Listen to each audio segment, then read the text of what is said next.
हाँ जी बेटा जी, इसके बाद आर्टिकल है जी 7.4 और ये बेटा जी हॉरिजॉन्टल मास स्प्रिंग सिस्टम। जब बेटा जी ये वाला आर्टिकल आना है तो पेज नंबर है बेटा जी 142।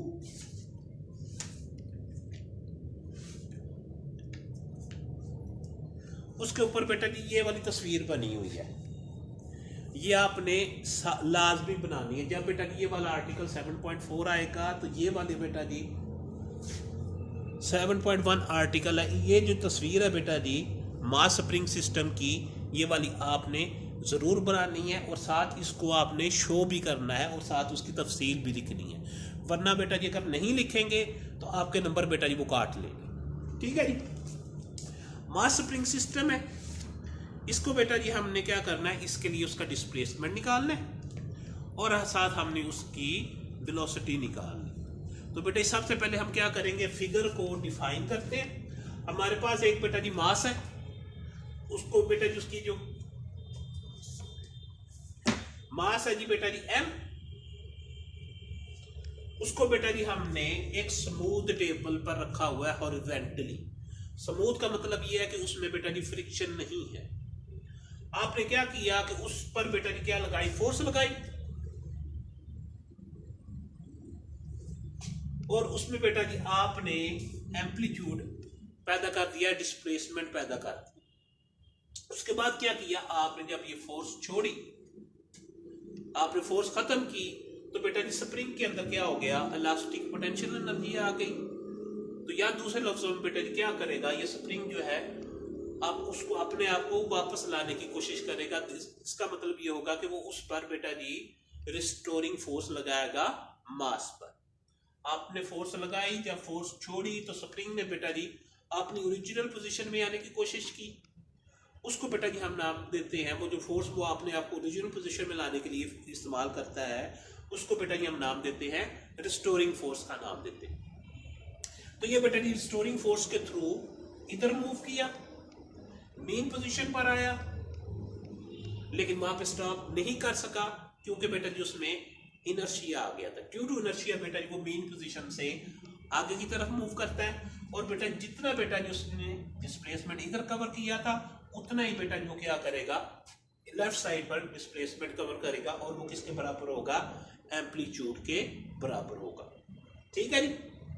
फिर ये बेटा जी कंप्रेस हो जाएगा, ये बेटा जी उसको मेन पोजीशन की तरफ मूव करने की कोशिश करेगा और ये बेटा इस तरह ये मोशन जो है वो कंटिन्यूस रहेगी। आपने जो टेबल लिया है वो बेटा जी फ्रिक्शनलेस है या स्मूथ है, तो बेटा जी इसलिए वो बेटा जी कंटिन्यूस जो मोशन होगी वो टू एंड फ्रो बेटा जी वाइब्रेटरी मोशन होगी। और ये बेटा जी पिछले आर्टिकल में हम ये प्रूव कर चुके हैं, जो आपको नहीं पढ़ाया गया, कि इस तरह की जो मोशन होती है वो बेटा जी सिंपल हार्मोनिक मोशन होती है। दूसरे लफ्जों में मास स्प्रिंग सिस्टम जो बेटा जी हॉरिजॉन्टली पड़ा हुआ है उसकी जो वाइब्रेटरी मोशन है वो बेटा जी सिंपल हार्मोनिक मोशन है। ठीक है जी। अब बेटा जो स्प्रिंग जो रिस्टोरिंग फोर्स लगाएगा Fr, वो किसके बराबर होगी, -kx के बराबर होगी। ठीक है जी। According to Newton second law बेटा जी जो फोर्स होगी वो बेटा जी उसमें एक्सेलरेशन प्रोड्यूस होगा, तो वो बेटा जी ये Fr जो होगा according to Newton second law ये बेटा जी ma के बराबर होगा। ठीक हो गया। अब बेटा जी एक्सेलरेशन है ये -k/m। ठीक है जी। तो k भी कांस्टेंट है, m भी कांस्टेंट है। k जो है बेटा जी उसको हम नाम देते हैं कि ये स्प्रिंग कांस्टेंट है और m जो है बेटा जी मास ऑफ द बॉडी है। अभी हमने कहा हुआ है कि ये वाली जो मोशन है बेटा वो सिंपल हार्मोनिक मोशन है। तो आपका इस सिंपल हार्मोनिक मोशन में a जो होता है एक्सेलरेशन जो है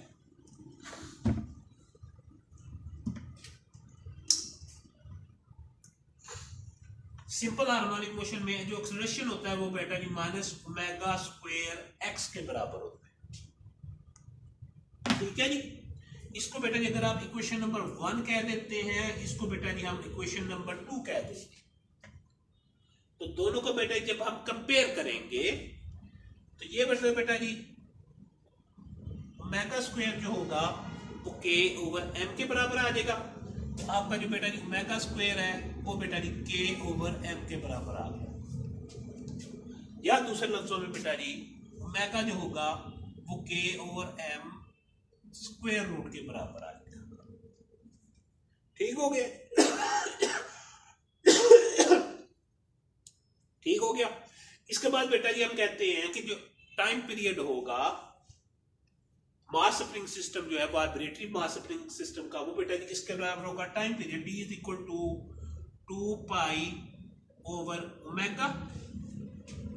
ओमेगा की जगह बेटा जी हम ये वाली वैल्यू पुट कर देते हैं, तो आपका बेटा जी टाइम पीरियड आ जाएगा 2 पाई के ओवर एम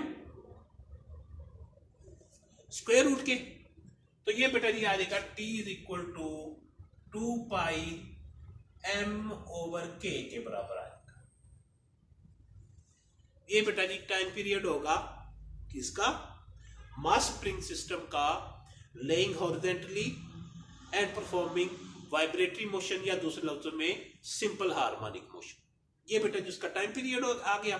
अब बेटा जी अगर हम इसका डिस्प्लेसमेंट लिखना चाह रहे हैं, चले उससे पहले बेटा जी बुक के अंदर नहीं है, वो सिर्फ आपको कहीं अगर एमसीक्यू के अंदर बेटा जी जो आते हैं क्वेश्चन टेस्ट वगैरह में, वहां पे बेटा जी आ जाता है समटाइम्स कि इसकी फ्रीक्वेंसी क्या होगी।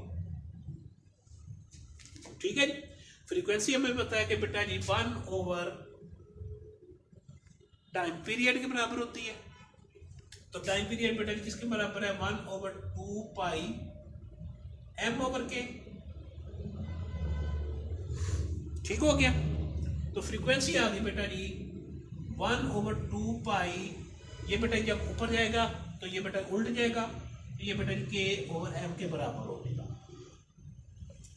तो frequency of mass spring system laying horizontally बेटा जी किसके बराबर होती है? 1 ओवर 2 पाई के ओवर एम के। ये बेटा जी सिर्फ आपको जनरल नॉलेज के लिए था, वो बेटा जी आपकी बुक के अंदर नहीं है और ना आपने बेटा जी इसको लिखना है। ठीक है जी। इसके बाद बेटा जी डिस्प्लेसमेंट जो आप लिखते हो कि कोई भी बॉडी जब सिंपल हार्मोनिक मोशन परफॉर्म कर रहा होता है तो बेटा जी उसका डिस्प्लेसमेंट किसके बराबर होता है? एट एनी इंस्टेंट उसके बेटा जी एम्पलीट्यूड के। ठीक है जी। और साथ क्या आ जाता है बेटा जी? साइन ऑफ एंगल या उसका phase angle, sine of phase angle जी। ठीक है जी। हमें पता है कि थीटा जो है बेटा जी वो ओमेगा टी के बराबर है, तो ये बेटा जी साइन ओमेगा टी के बराबर आएगा। ठीक हो गया? अब बेटा जी ओमेगा जो हमें पता है वो किसके बराबर है? के ओवर एम के। तो ये बेटा जी आ जाएगा x is equal to x naught sine k over m और बेटा जी टी। ये बेटा जी इतने सारे रिलेशन हमें लिखने की क्यों जरूरत पड़ी? अगर बेटा जी आपका डिस्प्लेसमेंट जो है वो एंगल की फॉर्म में लिखा हुआ है तो फिर बेटा जी आप ये वाला फार्मूला इस्तेमाल करो। ठीक है जी। अगर बेटा जी वो एंगुलर वेलोसिटी की फॉर्म में दिया हुआ है तो फिर बेटा जी आप ये वाला फार्मूला इस्तेमाल करोगे, या ओमेगा की फॉर्म में दिया हुआ है तो फिर बेटा जी आप ये करोगे। अगर बेटा जी वो स्प्रिंग कांस्टेंट और मास की शक्ल में दिया हुआ है तो फिर बेटा जी आप ये वाला फार्मूला इस्तेमाल करोगे। ये जैसे जैसे आप न्यूमेरिकल करोगे बेटा जी आपको अंदाजा होता जाएगा कि आपने इसको किस तरह सॉल्व करना है। आज इसके बाद बेटा जी हमने क्या करना है? वेलोसिटी लिखनी है।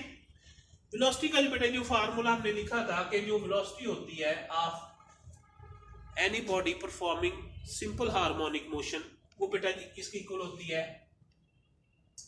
ओमेगा एक्स नॉट का स्क्वायर माइनस एक्स का स्क्वायर। ठीक हो गया? एक मिनट बेटा जी मैं देख लूं कि वो फ्रेम में आ रहा है कि नहीं आ रहा।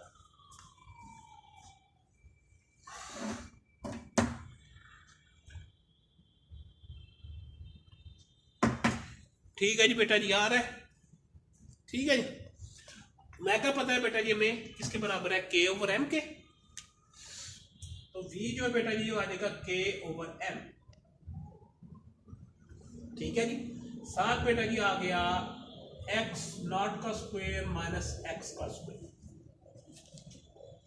के ओवर एम पर बेटा स्क्वायर रूट है, इसके ऊपर भी स्क्वायर रूट है, दोनों को बेटा जी हमने क्या किया, इकट्ठा कर लिया। तो ये बेटा ये आ गया k over M x naught का स्क्वायर एक्स का स्क्वायर, और ये बेटा स्क्वायर रूट आ गया। अब यहां से बेटा जी हमने क्या करनी है, एक छोटी सी चालाकी करनी है। हमने क्या किया कि इसमें से एक्स नॉट स्क्वायर बेटा जी वो कॉमन ले लिया। एक्स नॉट स्क्वायर को बेटा जब हम कॉमन लेंगे तो स्क्वायर रूट के साथ एक्स ने स्क्वायर जो है बेटा जी वो कैंसिल हो जाएगा, बाकी पीछे क्या बच जाएगा, एक्स नॉट बच जाएगा।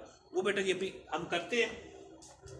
तो ये बेटा जी के ओवर एम, यहां से बेटा जी आपने एक्स नॉट स्क्वायर जो है वो कॉमन ले लिया, तो बेटा जी अंदर बच जाएगा 1 minus x square over x naught का स्क्वायर, होल स्क्वायर रूट ही है बेटा जी, स्क्वायर रूट बेटा जी, और सॉरी स्क्वायर रूट बेटा स्क्वायर कैंसिल हो गया, बाकी बच गया एक्स नॉट, और ये बेटा जी आ गया k over m 1 minus x square over x naught का स्क्वायर। ये बेटा जी उसकी वेलोसिटी आ गई मास स्प्रिंग सिस्टम की at any instant performing vibratory या सिंपल हार्मोनिक मोशन। हाँ जी, अब बेटा जी इसमें हम क्या करते हैं, अगर x जो है वो आपका 0, x 0 होगा तो ये सारी की सारी टर्म जो होगी बेटा जी वो क्या हो जाएगी, 0 हो जाएगी। तो इसका मतलब ये होगा कि v is equal to x naught k over m, ठीक है। तो ये बेटा जी x की बेटा जी 0 कब होता है, जब x 0 होता है। तो x 0 होने का मतलब ये है कि आपकी बॉडी कहाँ पर है बेटा जी, एट द मेन पोजीशन, और मेन पोजीशन पर उसकी वेलोसिटी जो होती है बेटा जी वो क्या होती है, मैक्सिमम होती है। तो इसका मतलब है कि ये जो v है बेसिकली क्या है, v मैक्सिमम है, ठीक है जी। इसको बेटा जी हम एक नया नाम दे देते हैं, v नॉट कह देते हैं, और ये बेटा जो वैल्यू आई है x naught k over M, इसकी जगह बेटा हम क्या लिख देते हैं, वी नॉट लिख देते हैं। तो velocity at an instant is equal to v naught, यानी दूसरा लफ्ज़ों में मैक्सिमम वेलोसिटी, और आगे बेटा ये क्या आ जाएगा 1 minus x square over x naught का स्क्वायर।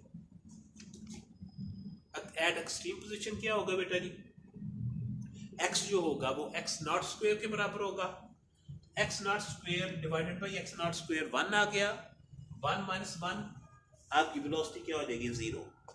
इसका मतलब है यहाँ से भी इंप्रूवमेंट मिल गया। अगर एक्सट्रीम पोजीशन पर जाते हैं तो आपकी velocity 0, at the main position बेटा जी आपकी वेलोसिटी क्या होगी, मैक्सिमम होगी। ये बेटा जी हमें क्यों लिखना पड़ा, फिर वही बेटा जी अगर बेटा जी आपको वैल्यूज जो है स्प्रिंग कांस्टेंट, मास, डिस्प्लेसमेंट और बेटा जी एम्पलीट्यूड की फॉर्म में दी हुई है, तो फिर आप बेटा ये वाला फार्मूला इस्तेमाल करेंगे वेलोसिटी का। अगर बेटा जी आपको मैक्सिमम वेलोसिटी, डिस्प्लेसमेंट और बेटा जी एम्पलीट्यूड की फॉर्म में दिया हुआ है, तो फिर बेटा जी आप ये वाला फार्मूला इस्तेमाल करोगे। फिर मैं आपको बता दूं कि जब बेटा जी आपने हॉरिजॉन्टल मास स्प्रिंग सिस्टम का करना है तो पेज नंबर 142 पे बेटा जी ये इस तरह की फिगर दी हुई है, वो आपने बनानी है। साथ आपने ये भी लिखना है कि हमारे पास एक मास m है, वो बेटा जी हॉरिजॉन्टल प्लेन और हॉरिजॉन्टल स्मूथ टेबल पर पड़ा हुआ है, आपने उस पर फोर्स लगाई, उसमें डिस्प्लेसमेंट x आ गया, जब आपने उसको छोड़ा तो रिस्टोरिंग फोर्स की वजह से वापस आएगा, एट द मेन पोजीशन बेटा को स्टॉप नहीं करेगा ड्यू टू इनर्शिया, और बेटा जी मैक्सिमम डिस्प्लेसमेंट की तरफ बेटा जी एम्पलीट्यूड मूव करेगा x नॉट। और फिर बेटा जी ये सारी कहानी जो है वो आपने लिखनी है। अगर आप वो पहले वाला नहीं लिखेंगे तो फिर बेटा जी आपके नंबर जो है वो कट देंगे। ये बेटा जी हो गया 7.4 आर्टिकल।